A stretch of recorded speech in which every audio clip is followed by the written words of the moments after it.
ఏడుకొండలవాడ వెంకటరమణ స్వామి రక్ష రక్ష సర్వ జగత్ రక్ష. మీ మీద మీ ప్రసాదాల మీద కూటమి నాయకులు చేస్తున్న కుట్రలకు సామాన్య భక్తులపై కోపం ఎందుకు స్వామి? అందరినీ చల్లగా చూడు తండ్రి. అసమర్థ నాయకుల ఏలుబడిలో పవిత్రమైన తిరుమల కొండపై జరిగినటువంటి ఈ సంఘటన చాలా చాలా బాధాకరం. నాడు పుష్కరాలు, నేడు తిరుమల. ఆ రోజున గోదావరి పుష్కరాల సమయంలో 29 మంది చనిపోయారు.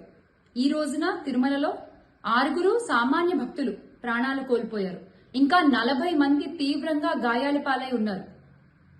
గౌరవ ముఖ్యమంత్రి చంద్రబాబు నాయుడు గారు, దీనికి మీ సమాధానం మీరు అధికారులపై ఆగ్రహం వ్యక్తం చేయడం. మీ ఆగ్రహం మాకు ఆశ్చర్యాన్ని కలిగించింది సార్. ఎస్, మీ ఆగ్రహం మాకు ఆశ్చర్యాన్ని కలిగించింది. అంటే టీటీడీ చైర్మన్ మీరు నియమించిన అధికారే, ఈఓ మీరు నియమించిన అధికారే, జేఈఓ మీరు నియమించిన అధికారే. మీరు నియమించిన మీ అధికారులకి తెలీదా సార్? ఇంతటి పర్వదినాన వైకుంఠ ఏకాదశి సందర్భంగా ఎక్కడెక్కడి నుంచో స్వామివారిని దర్శించుకోవడానికి కొన్ని కోట్ల మంది భక్తులు తిరుమల కొండకు చేరుకుంటారన్న విషయం మీ అధికారులకి తెలీదా? తెలుసు.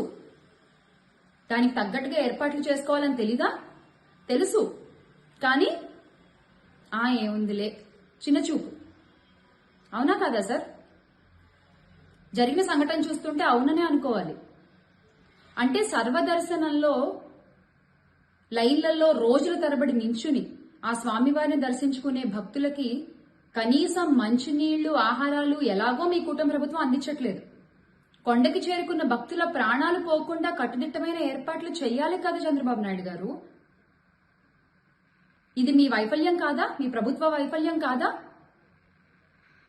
దేవుడితో రాజకీయం చేసేటువంటి గౌరవ ఉప ముఖ్యమంత్రి గారు, డిప్యూటీ సీఎం గారు పవన్ కళ్యాణ్ గారు ఎక్కడున్నారు సార్? ఎక్కడున్నారు? ఐఎమ్ అన్ అన్అపాలజెటిక్ హిందూ అని మైకులు పగిలిపోయేలా అరిచారు కదా సార్ ఆ రోజున. DCM sir, you must apologise. You must apologise all the devotees and their families in Tirumala. It's high time now. లేకపోతే మొన్న గేమ్ చేంజర్ ఈవెంట్ లో జరిగిన దుర్ఘటనని గత ప్రభుత్వంపై మళ్లీ చేసి మీరు ప్రచారం చేసినటువంటి అబద్ధాల్లాగా ఇప్పుడు ఈ సంఘటనని కూడా గత ప్రభుత్వంపై ఎలా డైవర్ట్ చేయాలా అనే ఆలోచనలో ఉన్నారా? నేను తెలియకడుతున్నాను. I'm sorry. బాగుందండి, అంతా బాగుంది. 90 కౌంటర్లు ఏర్పాటు చేశాము రకరకాల ప్లేసుల్లో అని మీరు అనౌన్స్ చేశారు. చాలా సంతోషం. ఉదయం 5 గంటల నుంచి టికెట్లు అవైలబుల్ గా ఉంటాయి అని చెప్పారు. చాలా ఆనందం. అది వినగానే ఉత్తర ద్వారం ద్వారా ప్రవేశించి స్వామివారిని దర్శించుకోవాలని కొన్ని కోట్ల మంది భక్తులు రకరకాల ప్రాంతాల నుంచి ఎంతో ఆనందంతో, ఆతృతతో, ఉత్సాహంగా కొండపైకి చేరుకున్నారు. కానీ మీ ప్రభుత్వ వైఫల్యం వల్ల, మీరు చేసిన ఏర్పాట్లలో లోపం ఉండటం వల్ల ఈ రోజున విష్ణు నివాసం వద్ద కావచ్చు, బైరాగపెట్టడి వాళ్ళ వద్ద కావచ్చు, ఇంకా రకరకాల ప్లేసెస్ లో ఎంత తొక్కిసలాటలు జరిగాయండి. చూస్తే 6 ప్రాణాలు పోయాయి, 40 మంది తీవ్రంగా గాయాల పాలయ్యారు. నాకు ఒక విషయం అర్థం కావట్లేదు. ఈ కూటమి ప్రభుత్వం అంటే queue line management failed, GST failed, development failed, law and order failed. ఈ రోజున ఆ ఏడుకొండలవాడి సాక్షిగా కూటమి గవర్నమెంట్ ఫెయిల్డ్.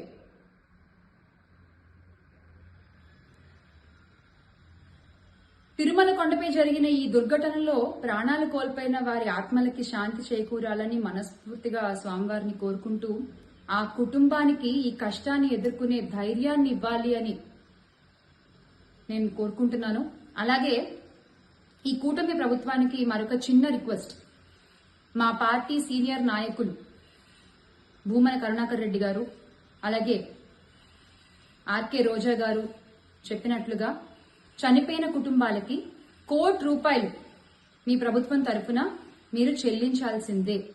ఎందుకంటే ఒక అపాలజీ చెప్పినా, ఏం చేసినా కూడా, మీ ఆగ్రహం చూపించినా ఆ కుటుంబాలకు ఏ న్యాయం జరగదు సార్.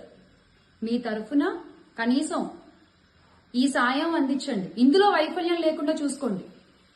ఎందుకంటే ఇంత జరిగినా కూడా మా పార్టీ అధ్యక్షులు వైఎస్ జగన్మోహన్ రెడ్డి గారు సంఘటనా స్థలానికి వస్తున్నారు అంటే తప్ప మీ పాదం కదలలేదు అటువైపుగా. కనీసం ఈ ఒక్క సాయం అయినా ఆ కుటుంబాలకు అందించి వారిని ఆదుకోండి. Let's all make Andhra great again with Jagan అన్న. జై జగన్.